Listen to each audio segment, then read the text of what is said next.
बच्चों, कैसे हो आप लोग? उम्मीद करता हूँ अच्छे होंगे। फ़िलहाल के लिए आज की पहली क्लास आप लोगों की बिज़नेस स्टडीज़ की। अब से बीएसटी भी धीरे धीरे पढ़ना शुरू कर दो। उम्मीद करता हूँ कि क्लास 12 की अभी तक बीएसटी आप लोगों ने नहीं पढ़ी तो उसको भी हल्के में नहीं लेना है। जैसे कि मैथ्स, अकाउंट्स और इकोनॉमिक्स आप लोग पढ़ रहे हो तो बिज़नेस स्टडीज़ को भी साइमल्टेनियसली थोड़ा थोड़ा पढ़ते रहो। तो सबसे पहले हम लोग बात करेंगे बिज़नेस स्टडीज़ के इस बार क्लास 12 के सिलेबस की। क्या ये पिछले साल के जैसे 11th क्लास की तरह सिलेबस है? हाँ, कुछ हद तक तो है, लेकिन हाँ काफ़ी हद तक अलग भी है, थोड़ा इंटरेस्टिंग भी है। अच्छा सिलेबस कंटेंट है सीबीएसई की तरफ से क्लास 12 की बिज़नेस स्टडीज़ का। तो आओ सबसे पहले देखेंगे हम क्लास 12 की बिज़नेस स्टडीज़ के सिलेबस की डिटेल्स क्या क्या हैं। तो 3 हिस्सों के अंदर डिटेल्स हैं हमारी, पार्ट ए, पार्ट बी और पार्ट सी। पार्ट सी जैसे कि अकाउंट्स के अंदर 20 नंबर का प्रैक्टिकल होता है, तो ऐसे ही बिजनेस स्टडीज़ के अंदर भी 20 नंबर का प्रैक्टिकल पोर्शन ही है। इसके अलावा जो पार्ट ए और पार्ट बी है, अगर आप एनसीईआरटी को प्रेफर कर रहे हो तो 2 बुक्स आपको सेपरेटली मिलेंगी। नंबर 1 बुक जो है वो पार्ट ए को टॉपिक कर रही है और जो नंबर 2 बुक है वो पार्ट बी को टॉपिक करेगी। हालांकि काफ़ी सारी रेफरेंस बुक वो दोनों पार्ट ए और पार्ट बी को एक ही बुक के अंदर कंप्राइज करके रखती हैं, तो वो डिपेंड कर रहा है आप किस बुक को रेफर कर रहे हो। टोटल कुल मिला के जो आपका सिलेबस है वो पार्ट ए और पार्ट बी 2 हिस्सों के अंदर है, जैसे कि डिटेल्स में आपको नज़र आ ही रहा है। तो पार्ट ए जो पहली बुक हो वो एंटायरली जो कि है वो मैनेजमेंट के टॉपिक के ऊपर है कि मैनेजमेंट का मीनिंग क्या है, मैनेजमेंट का प्रोसेस क्या है, और जो प्रोसेस है उसके ईच चप्पे चप्पे पे जाके हम देखेंगे, एक एक डिटेल्स देखेंगे, हर चीज़ के क्या फ़ायदे क्या नुकसान प्रैक्टिकल रियल लाइफ में उन्हें कैसे कोरिलेट करते हैं। और काफ़ी ज़्यादा इंटरेस्टिंग वे में इस साल की बीएसटी हम लोगों को पढ़नी है, काफ़ी अच्छी है बिजनेस स्टडीज़ इस बार। प्रैक्टिकल रियल लाइफ से अगर कोरिलेट करें, काफ़ी सारी केस स्टडीज़ कवर अप कर सकते हैं हम प्रैक्टिकल रियल लाइफ से कोरिलेट करके, जिससे कि काफ़ी सारी चीज़ें हम लोगों को सीखने के लिए मिलेंगी। तो खैर सिलेबस की डिटेल्स उम्मीद करता हूँ आपको समझ में आ गई। हाँ जी, तो हमारी जो बात है अब करते हैं शुरू आपके सबसे पहला चैप्टर जो कि है nature and significant of management. तो देखो इस चैप्टर के अंदर जैसा कि हमें नाम से ही समझ में आ रहा है कि मैनेजमेंट से रिलेटेड सारी सारी बातें पढ़नी हैं। तो सबसे पहले एक बेसिक इमेजिनेशन मैनेजमेंट के बारे में। क्या मैनेजमेंट आपने सबसे पहली बार वर्ड सुना है? क्या आज से पहले आपने वर्ड नहीं सुना मैनेजमेंट? यस सुना है। तो देखो सबसे पहले जो आपने आज से पहले थोड़ा बहुत कुछ सुना है मैनेजमेंट के बारे में, उससे रिलेटेड बातें करता हूँ। फिर एग्जैक्टली हमें फिलहाल बिजनेस के पर्सपेक्टिव में, बिजनेस के कंटेक्स्ट में मैनेजमेंट के बारे में क्या पढ़ना है वो करते हैं बात। तो आओ करें शुरू। तो चलो खैर, तो देखो मैनेजमेंट जो वर्ड है उसका जो बेसिक मीनिंग है वो है आपका चीज़ों को मैनेज करना। अब चीज़ों को मैनेज करने का क्या मतलब होता है? सिर्फ महज चीज़ों को ऑर्गेनाइज करना, चीज़ों को मैनेज करना होता है। तो अब जरा आराम से, क्या मैनेजमेंट वर्ड आपने आज से पहले सुना? हाँ जी बिल्कुल सुना है। कहाँ सुना हमने मैनेजमेंट वर्ड? जस्ट लाइक अगर सपोज करो आपको बोला जाए कि हाँ 3 महीने बाद आपके जो है एग्जाम्स हैं, आपको कोई बात एग्जाम्स की 3 महीने बाद सपोज करो आपके एग्जाम्स हैं, तो देखो आपके पास जो अवेलेबल है वो है टाइम लिमिट। टाइम एक बड़ा कॉन्स्टेंट है, आपके पास अवेलेबल टाइम लिमिट है। उसके अंदर आपको इंग्लिश भी पढ़नी है, उसके अंदर अकाउंट्स भी पढ़नी है, इकोनॉमिक्स भी पढ़नी है, अकाउंट्स भी पढ़नी है, मैथमेटिक्स भी पढ़नी है, और एज द केस में भी कोई और सब्जेक्ट भी हो सकता है। तो कुल मिला के अवेलेबल टाइम लिमिट के अंदर आपको इन सभी सब्जेक्ट्स को मैनेज करना है। क्या वर्ड सुना है ये मैनेज? हाँ जी सुना है। तो यानी एक with in a time frame अगर हम अपने गोल्स को अचीव करते हैं, और कैसे अचीव करते हैं, तो उस प्रोसेस को ही कह सकते थे हम मैनेजमेंट। क्या आप लोगों ने मैनेजमेंट की है आज से पहले? हाँ बेशक की है। पढ़ाई के मामले में क्या कोई और भी मैनेजमेंट करता है? हाँ जी, चप्पे चप्पे पे हर जगह मैनेजमेंट ही तो होती है। घर के अंदर चीज़ों को कैसे मैनेज करना है यानी ऑर्गेनाइज करना है, ये भी तो महज मैनेजमेंट ही तो है। तो खैर जो मैनेजमेंट है उसका बिजनेस कंटेक्स्ट में और यहाँ बीएसटी के अंदर एग्जैक्ट डेफिनेशन वाइज क्या मीनिंग होने वाला है, आओ जरा आप बातें करते हैं। देखो मैनेजमेंट अगर आसान भाषा में अगर बात करें तो मैनेजमेंट एक ऐसा प्रोसेस है जिसके तहत आप अपने ऑब्जेक्टिव्स को अचीव करते हो। तो मैनेजमेंट क्या है आपका? कि एक ऐसा प्रोसेस है जिसके तहत आप अपने ऑब्जेक्टिव्स को अचीव करते हो। तो कह सकते हैं हम कि बिजनेस के पर्सपेक्टिव से पूरी तरीके से बात चल रही है आपकी। तो management refers to the process by which things getting done and objectives are achieved. लेकिन जो मोस्ट इंपॉर्टेंट वर्ड है वो है विद इफेक्टिवनेस एंड एफिशिएंसी। यानी आप ऑब्जेक्टिव्स जो भी होंगे आपके अल्टीमेटली गोल होंगे उन्हें आप अचीव करोगे, लेकिन इफेक्टिवनेस और एफिशिएंसी के साथ में। देखो जो लास्ट वर्ड को इतना ज़्यादा एम्फेसाइज किया है ये काफ़ी ज़्यादा एक मेन इंपॉर्टेंट वर्ड है, एफिशिएंसी एंड इफेक्टिवनेस। इसके बारे में सेपरेटली अलग से भी बातें करनी है। खैर फिलहाल के लिए तो बस इतना ही। इफेक्टिवनेस और एफिशिएंसी का मतलब काफ़ी अच्छे तरीके से, यानी किसी काम को करते हैं हो गया कि ठीक है कर लिया हम लोगों ने, लेकिन एक होता है कि काफ़ी अच्छे तरीके से। तो देखो फिलहाल के लिए इसका मीनिंग सिर्फ इतना ही समझते हैं कि काफ़ी अच्छे तरीके से अपने ऑब्जेक्टिव्स को अचीव करना हो, और कैसे उस ऑब्जेक्टिव को अचीव करेंगे तो उस प्रोसेस को ही हम कहते हैं मैनेजमेंट। तो ये बात हुई थी मैनेजमेंट के मीनिंग की। अब देखो जो अगला बात है वो है आपके मैनेजमेंट की प्रोसेस की। मैनेजमेंट का प्रोसेस यहाँ हमारे बिजनेस स्टडीज़ के अंदर हमें क्या पढ़ाया गया है वही हमें बातें करनी है। बहुत ज़्यादा अच्छे से बात करेंगे, कंसाइज इजी वर्ड्स के साथ में डेफिनेटली बात समझ में आएगी। तो आप समझें क्या मैनेजमेंट का जो प्रोसेस है। देखो सबसे पहला स्टेप होता है प्लानिंग। इसके बाद में जो सेकंड प्रोसेस है वो है आपका ऑर्गेनाइजिंग। इसके बाद में अगला प्रोसेस है स्टाफिंग, इसके बाद डायरेक्टिंग, और इसके बाद में कंट्रोलिंग। अब देखो ये सारे के सारे जितने मैनेजमेंट के प्रोसेस हैं, यानी कि प्रोसेस के अंदर ये जो स्टेप दिए हुए हैं, step number 1 2 3 4 5, planning, organising, staffing, directing, controlling, basically इन सारे के सारे स्टेप्स का अपना अपना एक मीनिंग है। तो सबसे पहले फिलहाल के लिए इन सभी स्टेप्स का हल्का फुल्का सा मीनिंग समझते हैं, और उसके बाद में देखो ये स्टेप्स मैंने नाम लिए ना, planning, organising, staffing, directing, controlling, ये सारे आपके स्टेप्स नहीं बल्कि सारे के सारे चैप्टर के नाम हैं। यानी मान के चलो आगे जाके पूरे के पूरे चैप्टर बनने वाले हैं। प्लानिंग एक चैप्टर है, ऑर्गेनाइजिंग एक चैप्टर है, स्टाफिंग एक चैप्टर है, और डायरेक्टिंग बहुत बड़ा चैप्टर है, कंट्रोलिंग भी एक चैप्टर है। तो कुल मिला के ये आगे जाके चैप्टर बनेंगे। तो फिलहाल के लिए सिर्फ इनका मीनिंग जानेंगे, इसके बाद में तो चैप्टर वाइज डेफिनेटली बहुत एक्सप्लेनेशन के साथ में बातें करनी ही है। तो सबसे पहले प्लानिंग, क्या जानते हो आप लोग प्लानिंग? हाँ जी जानते हैं। अगर किसी काम को कैसे करने हैं, करने से पहले ही सोचा जाए।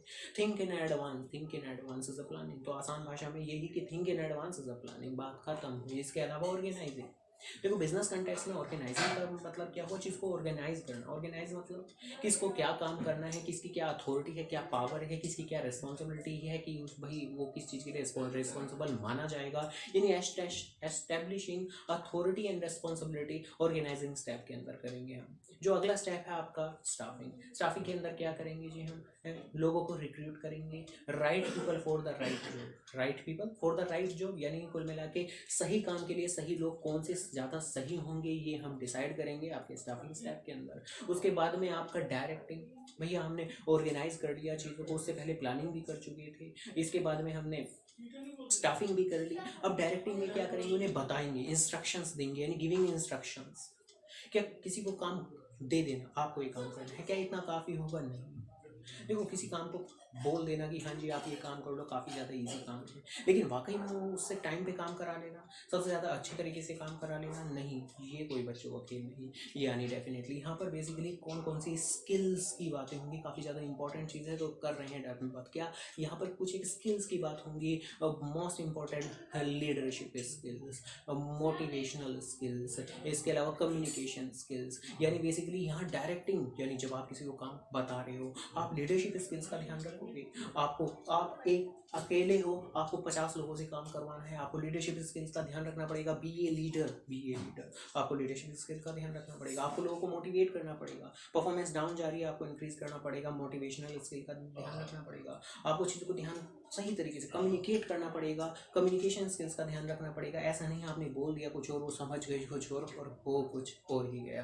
खैर, तो कम्युनिकेशन स्किल का भी ध्यान रखना पड़ेगा ध्यान से। यानी जो डायरेक्टिंग का स्टेप है ये डेफिनेटली काफ़ी ज़्यादा अच्छा बड़ा टेक्निकल स्टेप होने वाला है। खैर, इसके अलावा जो सबसे लास्ट स्टेप है आपका मैनेजमेंट का वो है कंट्रोलिंग। यानी आपने प्लानिंग कर ली, आपने चीज़ों को ऑर्गेनाइज कर लिया, आपने लोगों की स्टाफिंग कर ली, बाद में लोगों को डायरेक्ट भी कर दिया, बता दिया, leadership skill, motivational skill, communication skills के थ्रू आपने लोगों को डायरेक्ट कर दिया, गिविंग इंस्ट्रक्शन। मगर अगर सपोज करो आपने कोई चेकिंग नहीं की कि भाई लोगों को काम दे दिया, कर भी रहे हैं कि नहीं कर रहे हैं, कि काम सही तरीके से हो रहा है या नहीं हो रहा, ये चेक करना कि क्या प्लानिंग के दौरान जैसे हमने काम सोचा था वैसे ही काम हुआ है या नहीं। यानी कंट्रोलिंग स्टेप के अंदर हम यही देखेंगे कि हाँ बेसिकली जो कि है काम वो सही तरीके से क्वालिटी वाइज क्वांटिटी वाइज सही तरीके से हुआ है या नहीं। जो हमने स्टैंडर्ड्स बनाए थे पहले कि इतना काम तो करके निकलेंगे, ये टारगेट जरूर अचीव करना है, तो क्या हम वो कर पाए या नहीं। तो बेसिकली ये देखेंगे हम कंट्रोलिंग स्टेप के अंदर। तो देखो अभी तक की हमारी बात हुई सिर्फ और सिर्फ क्या,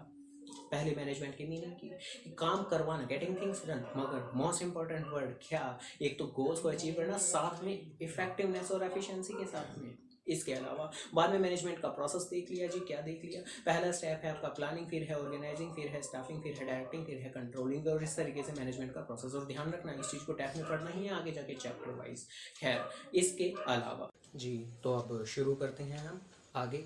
एफिशिएंसी और इफेक्टिवनेस की मीनिंग से। सबसे शुरुआत में हम लोगों ने पढ़ा था मैनेजमेंट का मीनिंग, काफ़ी ज़्यादा इजी वर्ड्स के अंदर अगर मैनेजमेंट की मीनिंग की बात करें तो वो क्या हमारा कि किसी भी काम को, किसी भी गोल को, किसी भी टारगेट को अचीव करना, और उस प्रोसेस को, जिस प्रोसेस के तहत हम उस टारगेट को अचीव करेंगे तो उस प्रोसेस को ही हमने मैनेजमेंट का नाम दिया था। हालांकि डेफिनेशन पढ़ते वक्त हमने गौर किया था, क्या गौर किया था कि देखिए मैनेजमेंट की डेफिनेशन ठीक है किसी टारगेट को अचीव करना, लेकिन विद एफिशिएंसी एंड इफेक्टिवनेस के साथ ही अगर हम किसी टारगेट को अचीव करते हैं तो उसे ही, उस प्रोसेस को ही हम मैनेजमेंट कहते हैं। तो यहाँ पर जो गौर करने लायक वर्ड था वो था एफिशिएंसी और इफेक्टिवनेस। अब ये एफिशिएंसी और इफेक्टिवनेस का एग्जैक्टली क्या मीनिंग है, तो आओ जरा इसका मीनिंग समझते हैं। और ध्यान रखना ये जो वर्ड है ये काफ़ी ज़्यादा इंपॉर्टेंट है, स्पेसिफिकली एक दो बार बोर्ड के एग्जाम के अंदर इसी के ऊपर बेस्ड केस स्टडी आई हुई है, तो इसका मीनिंग जो है ध्यान से सुनना है। तो आओ जाने इफेक्टिवनेस और एफिशिएंसी का मीनिंग। तो देखो काफ़ी ज़्यादा ईजी वर्ड हैं, मुश्किल बिल्कुल नहीं, तो जानते हैं क्या है ये आखिर।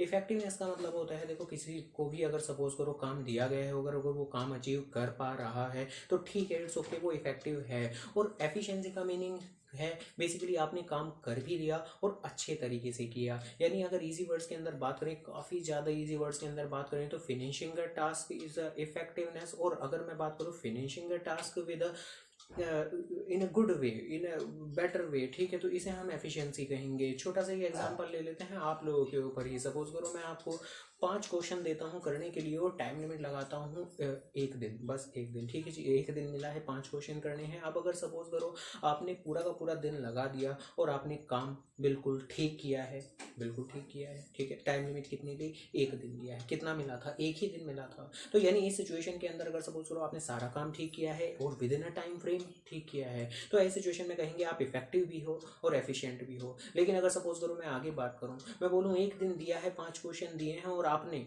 टाइम जो लगाया है वो कम लगाया है, काफ़ी कम लगाया, आपने आधे दिन के अंदर ही क्वेश्चन कर दिए, लेकिन जो क्वेश्चन किए थे वो कुछ खास ठीक नहीं रहे, यानी मिस्टेक्स थी उनके अंदर काफ़ी सारी। आधा दिन लगाया है, जितना टाइम दिया गया था उससे कम टाइम लगाया है, जो कि एक अच्छी बात कह सकते हैं हम। लेकिन जब होमवर्क चेक किया गया तो उसके अंदर क्वेश्चन थे गलत।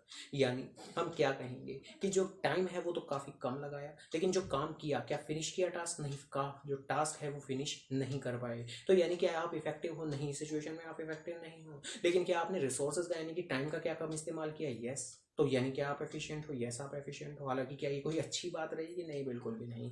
इसके अलावा अगर सपोज करो बात करें कि आपको दिया गया था एक दिन का टाइम और आपको 5 क्वेश्चन मिले थे, आपने क्या किया, लगा दिए 2 दिन, लगा दिए 1.5 दिन, लगा दिए 10 दिन, लगा दिए 5 दिन, एज द केस में भी। और जो आपका काम था वो बिल्कुल ठीक था, 5 के 5 जो क्वेश्चन थे दिए गए थे वो सारे के सारे सही थे। तो देखो इस सिचुएशन के अंदर हम कहेंगे कि जो टास्क था वो तो आपने कंप्लीट कर दिया, फिनिशिंग द टास्क, यानी टास्क जो था वो तो फिनिश कर दिया। यानी कि क्या आप इफेक्टिव हो, यस आप इफेक्टिव हो। लेकिन क्या आप एफिशिएंट हो, नहीं, एफिशिएंट नहीं हो। आपके पास जो अवेलेबल रिसोर्सेज थे, क्या टाइम फ्रेम आपका कितना था, सिर्फ एक दिन, लेकिन आपने कितना लिया, 1.5 दिन, 2 दिन, 3 दिन, 10 दिन, एज द केस में भी। यानी आप इस सिचुएशन के अंदर इफेक्टिव तो हो, आपने टास्क को फिनिश तो किया, लेकिन रिसोर्सेज का सही इस्तेमाल नहीं किया, टाइम का यूटिलाइजेशन नहीं किया, टाइम मैनेजमेंट आपकी खराब रही सिचुएशन में, यानी आप एफिशिएंट डेफिनेटली नहीं हो। तो देखो ये तो आपके कंटेक्स्ट में एक छोटा सा एग्जांपल था। अब थोड़ी सही से बिजनेस से कोरिलेट करते हैं कि क्या, सपोज करो आपके पास एक क्लाइंट का ऑर्डर आता है किसी चीज़ को बनाने का, कि आपको 100 यूनिट बना के देनी है, कितने दिन के अंदर, सपोज करो 3 दिन के अंदर।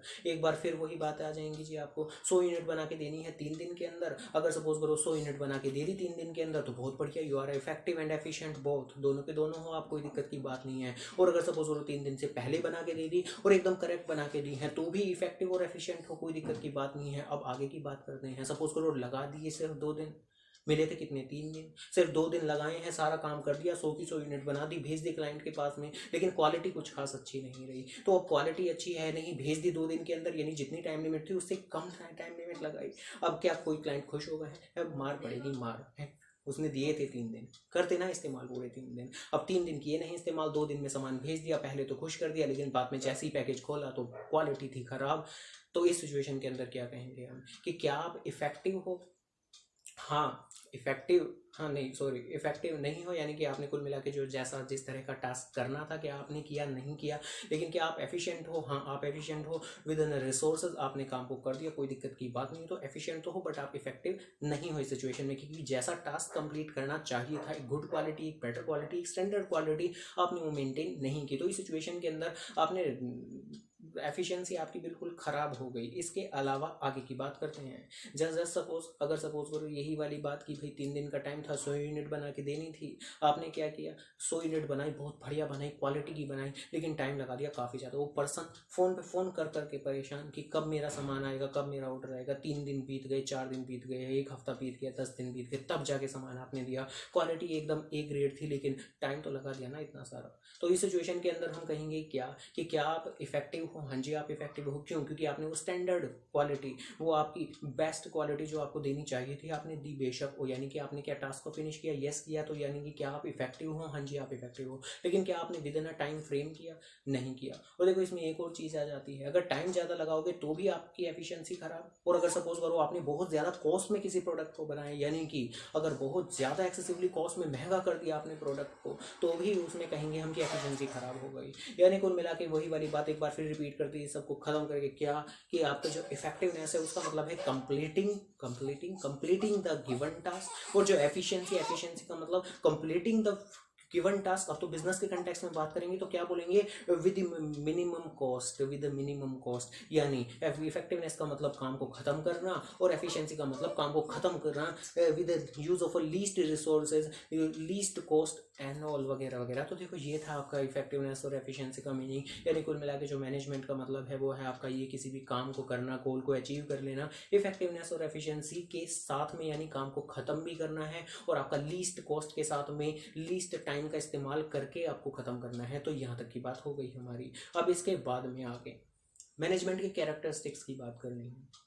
फीचर्स ऑफ मैनेजमेंट, इस चैप्टर में काफ़ी ज़्यादा पढ़ना है। डेफिनेटली कोई भी चैप्टर आपका काफ़ी ज़्यादा छोटा तो है नहीं। तो अब आगे क्या फीचर्स ऑफ मैनेजमेंट, कि मैनेजमेंट के फीचर क्या क्या हैं। अभी तक मैनेजमेंट का हल्का फुल्का सा मीनिंग हम लोगों ने जान लिया है। मैनेजमेंट के फीचर क्या क्या हैं जी, आओ जरा जानते हैं। Number 1, management is a multi dimensional. इसके बाद में management is a continuous process. इसके बाद में अभी करते हैं बात एक एक करके हर सारे के सारे पॉइंट्स की इन डेप्थ बात करेंगे, लेकिन फिलहाल सबके सब सिर्फ नाम जान रहे हैं। तो सबसे पहले management is a multi dimensional, management is a continuous process, management is a dynamic function, management is a all pervasive, management is an intangible activity, management is a group activity. इसके अलावा फाइनली आ गया, last आ गया, management is a goal oriented process. तो खैर इतने ये 7 point हैं आपके फीचर्स ऑफ मैनेजमेंट। अब इन सभी को बारी बारी से डिस्कस करेंगे एक एक करके इन डेप्थ। तो खैर जी, तो अब management is a multi dimensional function, सबसे पहले पॉइंट के बारे में बात करते हैं कि बेसिकली इसका क्या मीनिंग होता है, और ऐसे ही अब सभी पॉइंट्स के बारे में बातचीत। तो सबसे पहले मल्टी डायमेंशनल, मल्टी का मतलब काफ़ी सारे, यानी मोर देन वन, काफ़ी सारे। मल्टी का मीनिंग काफ़ी सारे। ये डायमेंशंस क्या होता है जरा बड़ा आसानी से समझते हैं डायमेंशंस का मीनिंग। सबसे पहले जस्ट फॉर एग्जांपल एक ट्रायंगल की शेप है, कितने डायमेंशन? 3 डायमेंशन दिख रहे हैं। जैसे कि रेक्टेंगल, कितने डायमेंशन दिख रहे हैं जी? 4 डायमेंशन हैं। स्क्वायर कितने डायमेंशन है जी? इसमें भी 4 डायमेंशन हैं। यानी बेसिकली डायमेंशंस का मतलब क्या होता है? देखो डायमेंशंस का मीनिंग होता है, basic meaning English dictionary meaning दिशाएं।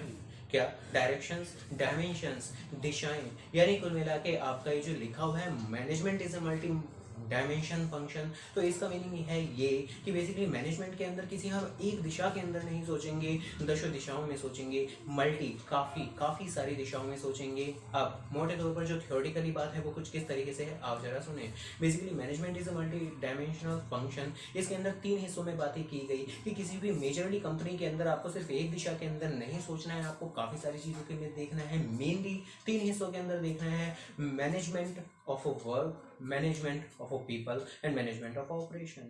ये 3 चीज़ें क्या हैं एक्जैक्टली, आओ जरा बात करें। मैनेजमेंट ऑफ अ वर्क, ये बेसिकली क्या है कि कोई भी एक कंपनी है जो इनकॉर्पोरेट होती है, देखो उसका कोई ना कोई गोल होता है, उसका कोई ना कोई ऑब्जेक्टिव होता है। तो कैसे वो गोल को अचीव करेगी, कैसे ऑब्जेक्टिव को अचीव करेगी, उसे एक्जैक्टली काम क्या करना है, कि सेक्टर में काम करती है, उसका रेडीमेड गारमेंट का बिजनेस है कि मिठाई का बिजनेस है कि सर्विसेज का है, कोई ट्रांसपोर्ट वगैरह का, यानी किस चीज़ का बिजनेस है, उसका गोल कुछ किस तरीके का है, वो अपने उस ऑब्जेक्टिव को कैसे अचीव करेगी। बेसिकली ये चीज़ें कवर अप हो जाती है मैनेजमेंट ऑफ वर्क के अंदर। क्या सिर्फ वो इसी ही दिशा के अंदर सोचेगी और कुछ नहीं सोचने की जरूरत नहीं, वो बेशक सोचना पड़ेगा। दूसरा हिस्सा मैनेजमेंट ऑफ अ पीपल। देखो पीपल, एम्प्लॉयज, काफ़ी ज़्यादा एक major element for every organization. यानी मैनेजमेंट ऑफ पीपल के अंदर जो चीज़ें कवर अप होती हैं कि वही जैसे हमने पहले बोला था, right people for the right job. सही काम के लिए सही इंसान मिलना ज़रूरी है। स्टाफिंग नाम के फंक्शन जो मैनेजमेंट का एक हिस्सा था, तो उसके अंदर हम बेसिकली करते क्या है, यही तो काम करते हैं, right people for the right job. तो बेसिकली मैनेजमेंट ऑफ पीपल के अंदर क्या कि हाँ, हम लोगों को अपॉइंट करेंगे, स्टाफिंग करेंगे, यानी बेसिकली एस्टेब्लिश करेंगे अथॉरिटी, किसके पास कितनी पावर, कौन किसे अकाउंटेबल है, किसके लिए जवाबदेह है, किसको उसे जवाब देना है, ये सारी चीज़ें हम फिक्स करेंगे। सबसे लास्ट जो है अब आपका मैनेजमेंट ऑफ वर्क हो गया, मैनेजमेंट ऑफ पीपल हो गया, मैनेजमेंट ऑफ ऑपरेशन। हर एक कंपनी के अंदर बेसिक प्रोसेसिंग होती है। सपोज करो अगर कोई मैन्युफैक्चरिंग इंडस्ट्री के अंदर है तो ठीक है ना, उसकी बेसिक प्रोसेसिंग चलेगी, रॉ मटेरियल काफ़ी सारा प्रोसेस होगा फैक्ट्री के अंदर, फिनिश प्रोडक्ट तक पहुंच जाएगा। और अगर ट्रेडिंग होगी तो भी ठीक है, प्रोसेसिंग तो कुछ खास नहीं होगी, लेकिन हाँ, सामान खरीद के तो बेचना ही पड़ेगा। अब इन सारे कामों के अंदर अगर सपोज करो बात करें तो देखो, प्रोडक्शन डिपार्टमेंट अलग, परचेज डिपार्टमेंट अलग, मार्केटिंग अलग, सेल्स अलग, एचआर डिपार्टमेंट अलग। अब ठीक है, हमें हर एक डिपार्टमेंट का मीनिंग जानने की जरूरत नहीं, लेकिन इतना तो पता है हर एक डिपार्टमेंट का अलग अलग काम है। तो देखो, मैनेजमेंट ऑफ ऑपरेशंस जो है, ऑपरेशन का मतलब एक कंपनी के अंदर होने वाले जमीनी हकीकत के काम, यानी प्रोडक्शन अलग, परचेज अलग, सेल्स अलग, मार्केटिंग अलग एंड ऑल, ये सारी चीजें अलग अलग। तो बेसिकली कब कौन सा काम कैसे होगा वगैरह वगैरह की बातें, ये चीजें आ जाती है मैनेजमेंट ऑफ ऑपरेशंस के अंदर। तो जो हमारी हेडिंग है, management is a multi dimensional function, तो इसके अंदर ये तीन चीजें कवर अप होती हैं। और जो बेसिक मीनिंग है वो आपका क्या है कि जो मैनेजमेंट के अंदर है वो हम सिर्फ एक दिशा में, एक डायरेक्शन, एक सिंगल डायरेक्शन के अंदर हम नहीं सोचते, हमें काफी सारी चीजों में सोचना पड़ता है। तो इसी के साथ पहला पॉइंट खत्म हुआ। अब दूसरा point, management is a continuous process. Basic काफी ज्यादा इजी सी बात है, बहुत ही ज्यादा आसान पॉइंट है कि ये नेवर एंडिंग प्रोसेस है। ठीक है, क्या सिर्फ एक बार करके काम चल जाएगा? नहीं, बिल्कुल भी नहीं। यानी हमने जाना था मैनेजमेंट के जो कि फंक्शंस हैं वो क्या क्या है हमारे। सबसे पहले प्लानिंग करोगे, ऑर्गेनाइजिंग करोगे, फिर लोगों को अपॉइंट करोगे, स्टाफिंग करोगे, फिर उन्हें बताओगे कैसे काम करना है, डायरेक्टिंग करोगे, सबसे लास्ट में चेकिंग करोगे, यानी कंट्रोलिंग फंक्शन। अब क्या सिर्फ एक बार करके काम चल जाएगा? नहीं, बिल्कुल नहीं भाई। प्लानिंग कर ली, ये सारा हिसाब किताब कर लिया, लास्ट में चेकिंग कर ली, कंट्रोलिंग कर ली, क्या चेकिंग के बाद दुनिया खत्म? नहीं, एक बार फिर से अगले फेज के अंदर प्लानिंग करोगे और ये सारे स्टेप्स रिपीट करोगे। एक बार वंस सेकंड फेज के अंदर ये बातें खत्म हो जाएगी, फिर से प्लानिंग शुरू करोगे। यानी ये जो ये सारा का सारा काम है, मैनेजमेंट का काम है एक कंपनी के अंदर, ऑफकोर्स कॉन्टिन्यूअस नेचर का, यानी कि चलते रहने वाला ही होता है, ये रुकने वाला तो नहीं है भाई। कंपनी तो चलती रहेगी ना, जब तक बिजनेस चलता रहेगा, तो ऑफकोर्स मैनेजमेंट की जरूरत भी पड़ने वाली है। तो ये जो मैनेजमेंट है ये एक कॉन्टिन्यूअस प्रोसेस है, काफी ज्यादा इजी चीज। आगे third point, management is a dynamic function. अभी मैनेजमेंट इज अ डायनेमिक का मतलब क्या होता है? देखो, डायनेमिक का मतलब होता है कुछ हद तक हम कह सकते हैं कि फ्लक्चुएटिंग, यानी एक जैसा नहीं, कांस्टेंट नेचर का नहीं, डायनेमिक फ्लक्चुएटिंग नेचर का। यानी कुल मिला के ये जो मैनेजमेंट है ये कोई ऐसा नहीं है कि हाँ आप कोई एक दिन में सीख लोगे या 10 दिन की आपने पढ़ाई कर लीजिए आपने तो सीख ली। नहीं, ये तो एक आर्ट है, कला है, ये तो एक्सपीरियंस से आएगी। कैसे, मैं क्या कह रहा हूँ, ये आओ जरा सुनो। हमारा जो बिजनेस है वो एग्जिस्ट करता है, देखो हमारे बिजनेस एनवायरनमेंट में, यानी मार्केट के अंदर क्या चल रहा है क्या नहीं चल रहा, काफ़ी सारे चेंजेस आते रहते हैं। टेक्नोलॉजिकल चेंजेस आते हैं, पॉलिटिकल चेंज आते हैं, गवर्नमेंट ने टैक्सेशन इम्पोज कर दिया एंड ऑल वगैरह वगैरह, या किसी चीज़ की जो ऑपरेशनल रिक्वायरमेंट्स है, लीगल रिक्वायरमेंट्स है, उन चीज़ों में कोई फेरबदल कर दी। तो क्या हमें भी अपने रूल्स एंड रेगुलेशन जैसे हम काम किया करते थे, क्या हमें भी अब अपने मैनेजमेंट के अंदर चेंजेस करने पड़ेंगे? बेशक करने पड़ेंगे। क्या प्रैक्टिकली रियल लाइफ के अंदर बिजनेस करते वक्त कभी भी कोई नई समस्या खड़ी हो जाती होगी? हाँ, बेशक। तो देखो, ये जो मैनेजमेंट है किसी एक तरीके से, यानी हम इसे नहीं कह सकती है कि ये कांस्टेंट नेचर का है। Depending on the situation of a business environment हमें इसे रैपिडली चेंज करते रहना पड़ेगा। यानी बिजनेस, ये जो हमारा मैनेजमेंट है ये कैसा है? ये डायनेमिक नेचर का है, बदलता रहेगा। किस चीज़ के ऊपर डिपेंडेंट है? Mainly depending on the business environment. यानी बिजनेस एनवायरनमेंट में अगर चेंज हुए तो हमें अडेप्ट करना पड़ेगा और अपने मैनेजमेंट के अंदर भी कोई ना कोई चेंजेस लाने पड़ेंगे। अब चेंजेस लाएंगे तो ठीक है, कॉन्स्टेंट तो बोलेंगे नहीं, फिर तो डायनेमिक ही बोलना पड़ेगा। तो जो तीसरा पॉइंट था, management is a dynamic function, यानी जो मैनेजमेंट है वो थोड़ा सा कुछ हद तक डायनेमिक नेचर का है, वो थोड़ा बदलता रहेगा। खैर, आगे जो अगला पॉइंट है, मैनेजमेंट इज अ परवेसिव। सबसे पहले परवेसिव वर्ड का मीनिंग, परवेसिव का मतलब होता है एप्लीकेबल टू एवरीवेयर, या कह सकते हैं यूनिवर्सल एप्लीकेबल। अब ये जो मैनेजमेंट है ये है जी परवेसिव, यानी एप्लीकेबल टू एवरीवेयर। एवरीवेयर का मतलब हर जगह, यानी छोटा होगा बिजनेस, बीच का मीडियम लेवल होगा बिजनेस, बिग स्केल बिजनेस, बहुत बड़ी बड़ी कंपनीज कॉर्पोरेट, बड़ा होगा बिजनेस, हर जगह चाहिए जी मैनेजमेंट। तो बड़ा होगा, छोटा होगा, बड़ा होगा, बहुत ही ज़्यादा बड़ा होगा, वहाँ भी हर जगह चाहिए। कपड़ों का बिजनेस होगा, मिठाई का बिजनेस होगा, कोई सर्विसेज इंडस्ट्री का कोई बिजनेस होगा, या कोई भी काम होगा, तो उसके अंदर मैनेजमेंट हो चाहिए ही चाहिए। हमने बात भी की थी, हमारी पढ़ाई के अंदर भी मैनेजमेंट चाहिए, घर चलाने में भी मैनेजमेंट चाहिए, वगैरह वगैरह। यानी कह सकते हैं कि मैनेजमेंट की रिक्वायरमेंट तो हर जगह है, एक बार फिर यूनिवर्सल एप्लीकेबल हर जगह है। आप कोई भी काम करोगे मैनेजमेंट तो चाहिए ही चाहिए, ठीक है। अगर टाइम मैनेज नहीं किया, रिसोर्सेज को मैनेज नहीं किया, तो डेफिनेटली आपको जो आउटपुट होगा वो सही तरीके से नहीं मिल पाएगा। तो management is a pervasive function. इसका मतलब क्या हुआ? Universal applicable, small business, medium business, big scale business, या trading business, manufacturing business, service business, कैसा भी हो बिजनेस, मैनेजमेंट की जरूरत तो पड़नी ही वाली है। यानी मैनेजमेंट इज अ परवेसिव, यानी applicable to every type of organization. तो मेन कीवर्ड क्या बना? Applicable to every type of organization. तो ये था मैनेजमेंट इज अ परवेसिव। इसके बाद में management is an intangible activity, intangible function. अभी इंटेंजिबल क्या होता है पता ही है, हम लोगों ने अकाउंट्स के अंदर पढ़ा हुआ है। एक चीज होती है टेंजिबल, जिसे देख सकते हैं, जिसे छू सकते हैं, उसे टेंजिबल कह सकते हैं। और जिसे छू नहीं सकते, जिसे देख नहीं सकते, महसूस तो किया जा सकता है, तो देखो उसे कहते हैं इंटेंजिबल। इंटेंजिबल का क्या मतलब? एक बार फिर, जिसे देख नहीं सकते, जिसे छू नहीं सकते, उसे महसूस कर सकते हैं, उसके इफेक्ट को, उसके इस्तेमाल को, उसे कहते हैं इंटेंजिबल। अभी जो मैनेजमेंट है, क्या ये छुआ जाता होगा? क्या वो फिजिकली कोई थिंग है आपकी? नहीं, ये तो एक कला है, हमने बात की ही थी। यानी ये तो एक एक्सपीरियंस है, एक एट्रीब्यूट है, एक क्वालिटी है जो एक एम्प्लॉय के अंदर होती है या ग्रुप ऑफ एम्प्लॉयज के अंदर होती है, जिसके तहत वो अपने गोल्स को अचीव करते हैं एफिशिएंटली और इफेक्टिवली। तो बेसिकली क्योंकि ये दिखाई नहीं देता, छुआ नहीं जा सकता, लेकिन महसूस तो होता है, ऑफ कोर्स इससे काफी सारे पॉजिटिव रिजल्ट्स हमें मिलते हैं। तो बस बड़ा आसान जी, आसान क्या कि ये तो एक इंटेंजिबल फंक्शन है। तो बस बात खत्म। आगे management is a group activity. Group activity का क्या मतलब हुआ? क्या ये कोई इंडिविजुअल एक्टिविटी है? इंडिविजुअल एक्टिविटी मतलब एक ऐसा काम जो एक सिंगल एम्प्लॉय करता है, या बस कोई दो एम्प्लॉय करते हैं? नहीं, ये कोई इंडिविजुअल, इंडिविजुअल का मतलब एक। क्या ये कोई इंडिविजुअल एक्टिविटी है, कोई एक पर्सन कर लेगा जो पूरी की पूरी कंपनी का, पूरी पूरी एक बिजनेस का मैनेजमेंट? नहीं, आमतौर पे तो नहीं है। हाँ, अगर सपोज करो काफी छोटे लेवल का बिजनेस है तो ठीक है, कर लेगा। बट हम तो एक जनरल स्टडीज की बातें कर रहे हैं, यानी कि एटलीस्ट एक मीडियम लेवल ऑफ बिजनेस, एक थोड़ा सा बिग स्केल ऑफ बिजनेस। क्या वहां पर जो मैनेजमेंट होगा, क्या वो सिर्फ एक पर्सन कर लेगा? नहीं, वहां पर तो काफी सारे लोगों को आपस में कोऑर्डिनेशन मेंटेन करना पड़ेगा। परचेज वाले को सेल्स के साथ में, सेल्स वाले को मार्केटिंग वाले के साथ में, और सारे के सारे लोग जब टीम ऑफ एम्प्लॉयज आपस में कोऑर्डिनेट करके काम करेंगे तो उसे ही कहेंगे बेटर मैनेजमेंट। यानी बेसिकली ये जो मैनेजमेंट है, ये एक ग्रुप एक्टिविटी है, एक ग्रुप ऑफ पर्संस को साथ में कलेक्टिवली कोऑर्डिनेशंस के साथ में जब वो काम करेंगे तभी ग्रेटर आउटपुट कंपनी को मिल पाएगा। अदरवाइज ठीक है ना, कॉन्फ्लिक्ट हो जाएंगे, बैंड बज जाएगी कंपनी की, नहीं रहेगा ठीक तरीके से काम। तो डेफिनेटली ये जो है एक इंडिविजुअल एक्टिविटी नहीं है, एक ग्रुप एक्टिविटी है। सभी लोगों को मिल के साथ में कोऑर्डिनेशन के साथ में काम करना पड़ेगा। आगे फाइनली आ गया जी लास्ट पॉइंट कि management is a goal oriented process.